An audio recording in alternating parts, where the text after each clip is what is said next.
Woo! Jumping ahead, 3.8. Hypotenuse leg. Right angle.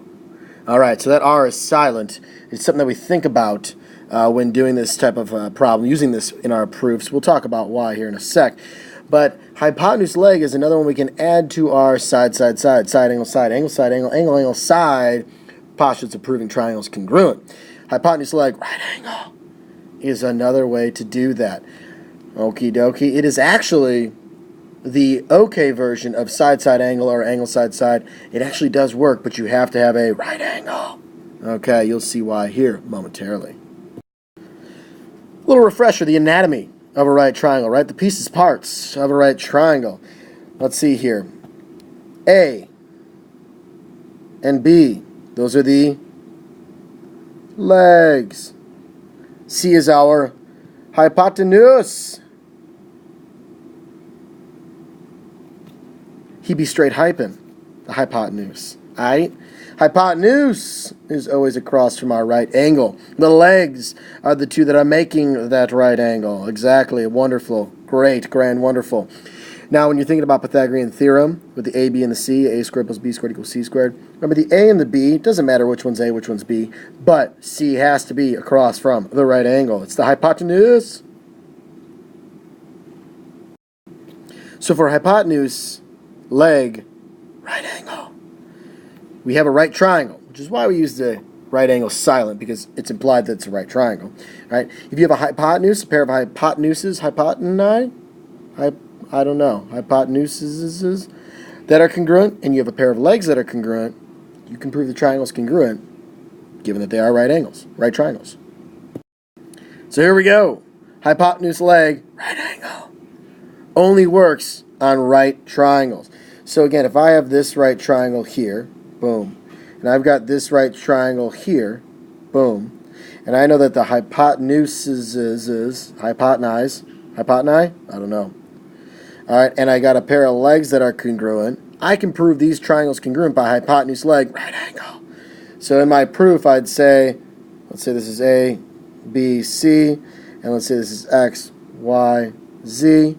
I'd have triangle A, B, C is congruent to triangle X, Y, Z, and my reason would be hypotenuse leg, right angle. Cool. Let's try this bad boy. Oh my goodness, it looks like our importing of the PowerPoint got all jacked up. These question marks are meant to be triangles, so I'm just going to jot that down over here. Prove triangle ACB is congruent to triangle ADB. Excellent. So let's go for it. Well, I've got BC and AC are perpendicular. Well, BC and AC are perpendicular. I know what that means. Right angle. BD and AD are perpendicular. Right angle. America. And I've got that AC is congruent to AD. Cool. So if I want to prove these two triangles congruent, I've got, is that a leg or the hypotenuses? Well, those are two legs, right? They're one of the sides that help form that right angle. So these are two legs of the triangles. I need the hypotenuse, the hypoteni, to be congruent. Well, guess what? AB, that's our hypotenuse of triangle ACB, and it's our hypotenuse of triangle ADB. And how do I know that AB is congruent to AB? Reflexive property. I've got enough. Let's write it up. I'm going to give myself a little more space. Sometimes you just need a little more space, you know, even in math class.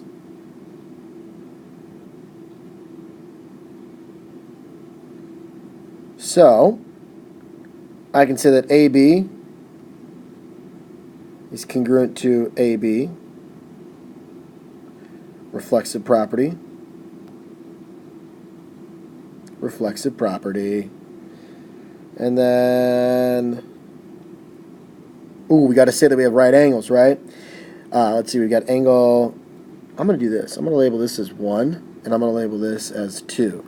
And I'm okay with you doing that, labeling it on the diagram, like on a quiz or a test. You can label them with numbers. Sometimes that's helpful.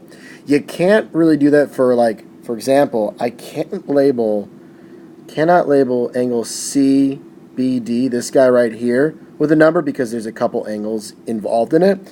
So it's only for those little angles that we're dealing with when they're kind of standalone. So I can say angle 1 and angle 2 are right angles, and angle 2 right angles. That is an and sign, that little curly QT plus sign looking thing, that's an and sign. All right, and that's definition perpendicular. And then number 4, notice how I jump down for both of these, right? Because it's the proper way to write a proof. We want to keep it nice and organized, straight across. Do I have enough to prove these triangles congruent? Let's see. I've been given that I have a pair of legs congruent. I proved that my hypotenuses are congruent, or hypotenuses, whatever the plural version is. And I've said that I've got right angles. I've got enough. So triangle ACB is congruent to triangle ADB by hypotenuse leg, and I'm going to toss the R in there.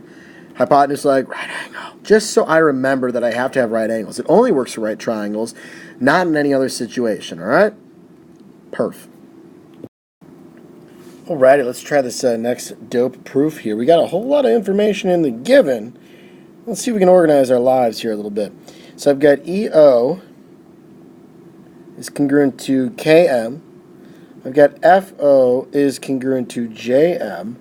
And I've got EG is congruent to KH. I usually like to do the little brackets out there to notate that because it's hard to do tick marks when there's another point on that segment that we're talking about. Okay. Now it says that F is the midpoint of EG and J is the midpoint of KH. Ooh, I'm seeing midpoint twice. What does that remind me of? Ooh, multiplication or division. Heck yeah, it does. All right. So, my conclusion, I want to prove those triangles are congruent. Well, let's see here. I've got two sides already congruent, right? So I got a couple options here. Let's see here. I could potentially get my laser pointer up here. I could potentially get maybe this angle congruent to this angle and do side, angle, side, side, angle, side. I could use my new one. If I were able to get these to be right angles here, I would have hypotenuse, leg, right angle. Or my third option would be get this side congruent to this side, and I've got a side, side, side situation going on.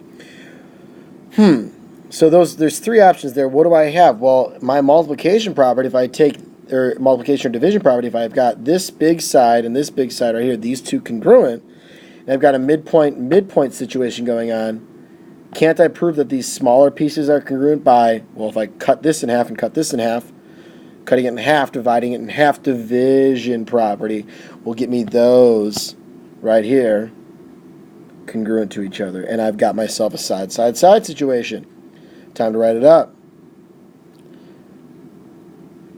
So we got our given. I'm going to draw an arrow because that's way too much to write on this bad boy. I've got, really I can just have my one step, EF congruent to KJ, and that would be division property. Awesome. So really, there's not a whole lot to this proof other than sifting through everything that you have.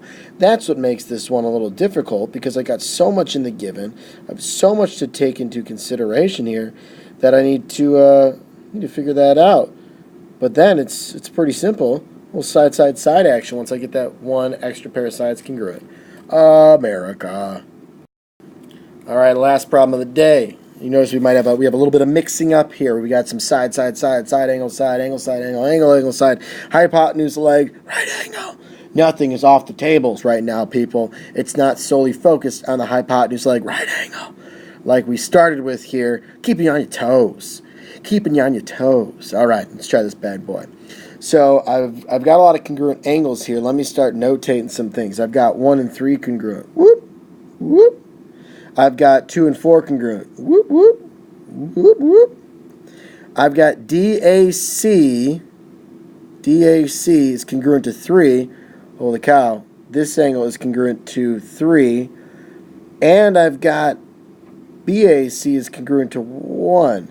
Okay, so it's a little weird doing that, like using the same tick marks, but it helps, I think, make sense that we could probably get some connections going on here. Since we've got 4 angles with the same congruent marks, we can get those all to be congruent. It's up to us to choose what's going to actually be important, what we want to say in our proof. Let's take a look at our proof statement here. I want to prove triangle CAD and triangle, let's see here, CAB. I want to prove those two congruent. All right. Well, let's think about how we can do that here. One thing that I always see right off the bat, are these triangles sharing a side? Heck yeah, they are. AC is congruent to itself. Boom. Awesome. I've already got a side. So now I need maybe a couple angles. A couple angles will do the trick. A couple sides would do the trick. A side and then an included angle would do the trick, right? All those things. Okay, well, I see a lot of angles going on here. So that's the angle that I'm going to take. Oh, that was awesome. Okay. You like that? Quite punny indeed. So I've got 1 is congruent to 3 and 2 is congruent to 4. Well, if I were to add those together, wouldn't I get this guy congruent to this guy? Heck yeah. That's addition property right there. All right. So now I noticed over in this little area over by A, got a couple angles that appear to be congruent, but are they? Do I know that CAB and DAC are congruent? No. But I know that DAC is congruent to 3. And I know that 3 is congruent to 1. And I know that 1 is congruent to BAC. So by what property could I prove these two angles congruent? This is congruent to this is congruent to this is congruent to that. Transitive properties go and do that. Substitution would take me a couple steps. This is where transitive property is super duper useful. We're ready to rock and roll. I've got my, see, I got a little angle side action going on. Angle side. Woo!